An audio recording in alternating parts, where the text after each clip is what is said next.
मरने वाला है ही नहीं, तू तो अविनाशी है। नैनम छिन्दन्ति शस्त्राणि नैनम दहति पावका न चैनम क्लेदेन त्यापो न शोष्यति मारुता। समझ पा रहे हो बच्चा? प्रभु की अपार कृपा से मिलता है, पर अगर इसमें अति तीव्र प्रारब्ध का वेग आ जाए तो कृपया कैसे, नाम जप नहीं हो पा रहा। नहीं, प्रारब्ध का वेग नाम जप को नहीं रोकता। ये ध्यान, ये गलत बात है, गलत धारणा का अंदर आरोप मत कीजिए। प्रारब्ध भोग हमारे शरीर को पीड़ा पहुंचाएगा, लेकिन हम राधा राधा राधा राधा राधा ही बोल सकते हैं। जैसे मानसिक पीड़ा, मानसिक पीड़ा हमारा क्या बिगाड़ लेगी? अगर हम राधा राधा शुरू करें तो अभी ठीक हो जाएगी। आप शुरू करो। पुत्र और पुत्री दोनों चले गए, दोनों शांत हो गए। अच्छा, इस लोक का नाम क्या है आपको पता? मृत्यु लोक है महाराज। तो डरना फिर क्या है? आपके सत्संग के सहारे ही आज हम 7 महीने हो गए बैठे और आपके दर्शन कर पाए। आप मानसिक डिस्टर्ब मत होइए। बहुत ज्यादा, मतलब नहीं नहीं नहीं नहीं, देखो इसे कहते हैं माता जी इसे कहते हैं मोह। जैसे काम क्रोध लोभ, ऐसे मोह। देखो माता जी, वो आपकी संतान के रूप में आया हुआ जीव जितने समय तक आएगा, जितना समय लेके, उतने के बाद वो चला जाएगा। इसका नाम है मृत्यु लोक। या हमारे बस में कुछ नहीं है, नहीं है ना?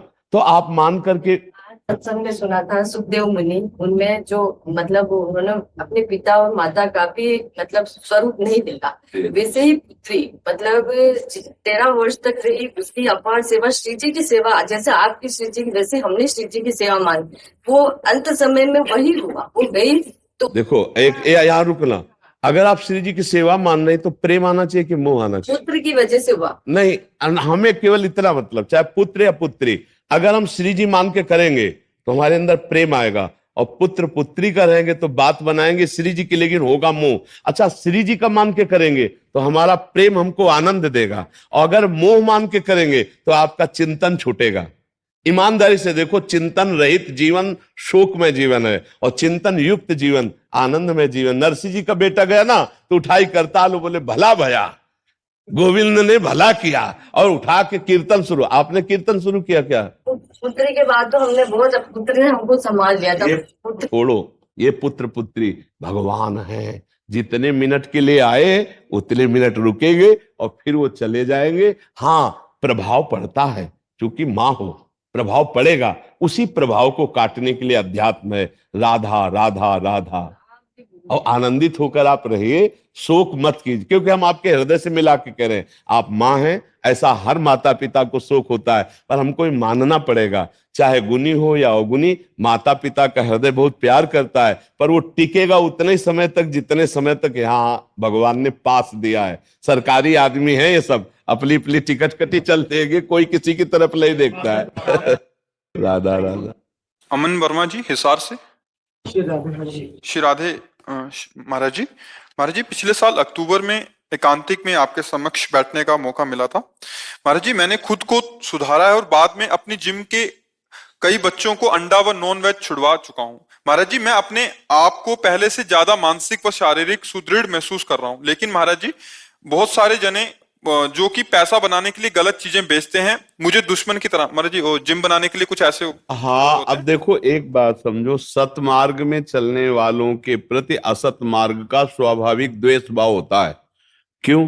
क्योंकि सतमार्ग का असत मार्ग वाले स्वाभाविक द्वेष पूर्वक निंदा करना, अपमान करना, अवहेलना करना।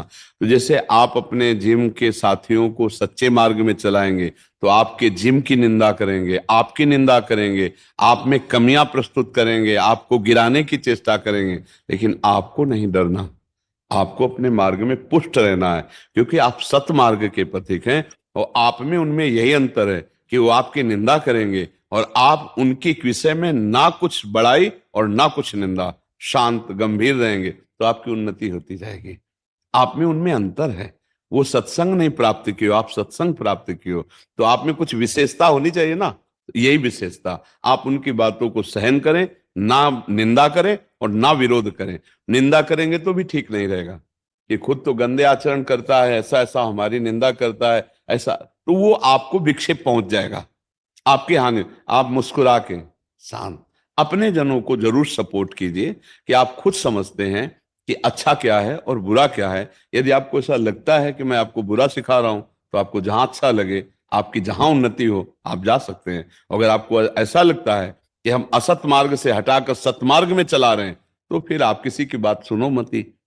तो देखो, ये सत्य का विरोध करने वाले तो मिलेंगे। अगर आप सोचो कि अच्छे मार्ग का विरोध नहीं होगा, सब अच्छा मार्ग स्वीकार कर लेंगे तो सुधर न जाए सब, नहीं, अच्छे मार्ग का विरोध करना ये माया का स्वरूप है। आपको सहना पड़ेगा, इसमें सहना पड़ेगा। लैला जी। आपकी बातें महाराज जी ऐसे लगती है मानो रेस में घोड़े के साइड में देखने वाला वो लगा होता है, हाँ, अपने मार्ग में केवल चला। एक आवाज से उसको टारगेट पता होता है, वहीं पहुंच रहा है। जो आपकी आवाज है सिर्फ वो ऐसी लगता है कि भाई साइड में कुछ नहीं देखना। हाँ, ये चूंकि सतमार्ग है ना, सतमार्ग में ऐसे ही चला जाता है, लक्ष्य पे चला जाता है, अपने लक्ष्य को। और बच्चा देखो, कुछ दिन का जीवन है, चाहे पाप कमाई कर लो और चाहे पुण्य कमाई कर लो, कमाई दोनों कर रहे हैं। अब ये तुम सच्चे मार्ग में चले हो तो पाप पुण्य दोनों से अलग है, ये भगवत भजन की कमाई है। तो अब अपनी कमाई को लुटाना मत, बेचना मत। ये लूटने वाले तो लोग मिलते रहेंगे, आपको गुस्सा दिलाएंगे कि आप गाली दीजिए, आप निंदा कीजिए।